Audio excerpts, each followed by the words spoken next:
सोचो, एक एक्टर जो रियल एक्शन करता है, बिना वीएफएक्स, बिना बॉडी डबल, बिना कैमरा ट्रिक्स, फिर भी यूज बार बार ये फील कराया गया कि वो सुपरस्टार मटेरियल नहीं है।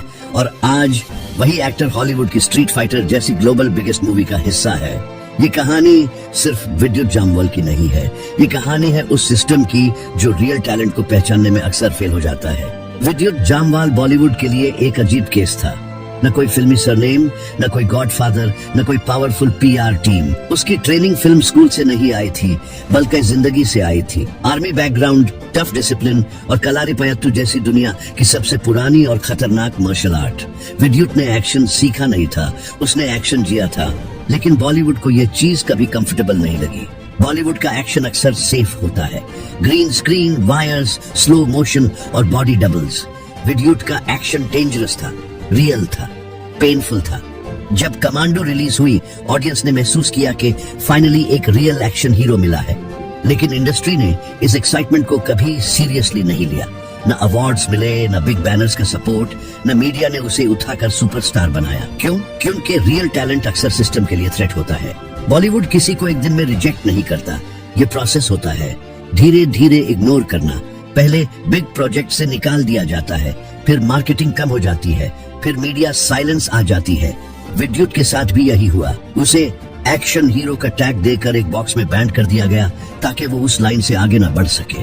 ये इसलिए नहीं था कि वो कमजोर था, बल्कि इसलिए कि वो कंट्रोल में नहीं आता था। बॉलीवुड एक इमेज ड्रिवन इंडस्ट्री है। यहाँ स्टार पीआर से बनता है, हेडलाइन से बनता है, कंट्रोवर्सी से बनता है। विद्युत के पास ये सब नहीं था।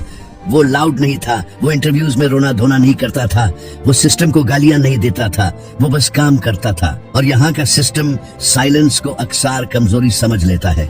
इस फेज में बहुत लोग टूट जाते हैं। Victim card, sympathy interviews, industry पे इल्जाम। विद्युत ने कुछ भी नहीं किया। उसने सिस्टम से भीख नहीं मांगी, उसने अपनी वर्थ खुद डिसाइड की।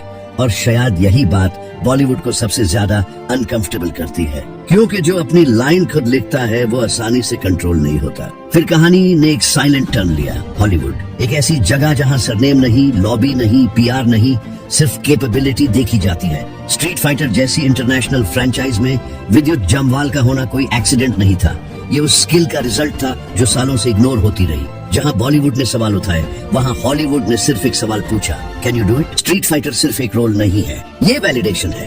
ये प्रूफ है कि रियल टैलेंट को अगर सही जगह मिल जाए तो यूजी किसी इंडस्ट्री के स्टैम्प की जरूरत नहीं होती। और यहीं से बॉलीवुड के लिए सवाल पैदा होता है, अगर विद्युत हॉलीवुड के लायक था तो बॉलीवुड के लिए क्यों नहीं? जवाब मुश्किल नहीं है। बॉलीवुड को अक्सर टैलेंट नहीं, ओबीडियंस चाहिए होती है। जो सिर झुकाए, जो रूल्स पे चले, जो सिस्टम के साथ समझौता करे, वही यहाँ आगे बढ़ता है। विद्युत ने समझौता नहीं किया, इसलिए वो यहाँ सुपरस्टार नहीं बना। लेकिन शायद इसी वजह से वो आज वहाँ खड़ा है जहाँ सिर्फ स्किल मैटर करती है। बॉलीवुड शायद ये समझता हो कि उसने विद्युत जामवाल को इग्नोर किया, लेकिन सच ये है कि विद्युत ने बॉलीवुड को आउटग्रो कर लिया। जब टैलेंट आगे निकाल जाए तो सिस्टम के पास सिर्फ पीछे से देखने का ऑप्शन रह जाता है। बॉलीवुड रियल टैलेंट को रिजेक्ट नहीं करता, बॉलीवुड यूज टैलेंट को रिजेक्ट करता है जो उसके रूल्स पे चलने से इनकार कर दे। विद्युत जामवाल का जुर्म सिर्फ ये था कि उसने अपनी लाइन खुद लिखी। शायद बॉलीवुड आज भी ये समझता हो कि उसने विद्युत जामवाल को इग्नोर किया, लेकिन असल सच ये है कि विद्युत ने बॉलीवुड को पीछे छोड़ दिया। जब एक सिस्टम सिर्फ कंट्रोल और चमक को टैलेंट समझने लगे तो असल स्किल वहां ज्यादा दायर नहीं टिकती। विद्युत जामवाल सुपरस्टार इसलिए नहीं बना कि उसने समझौता करने से इनकार कर दिया, और शायद इसी वजह से आज वो वहाँ खड़ा है जहाँ सिर्फ मेहनत, डिसिप्लिन और असली काबिलियत की कदर होती है। ये सिर्फ एक एक्टर का कमबैक नहीं है, ये इस इंडस्ट्री के लिए एक सवाल है जो हर दफा नए चेहरों की बात तो करती है, लेकिन रियल टैलेंट को देखकर खामोश हो जाती है।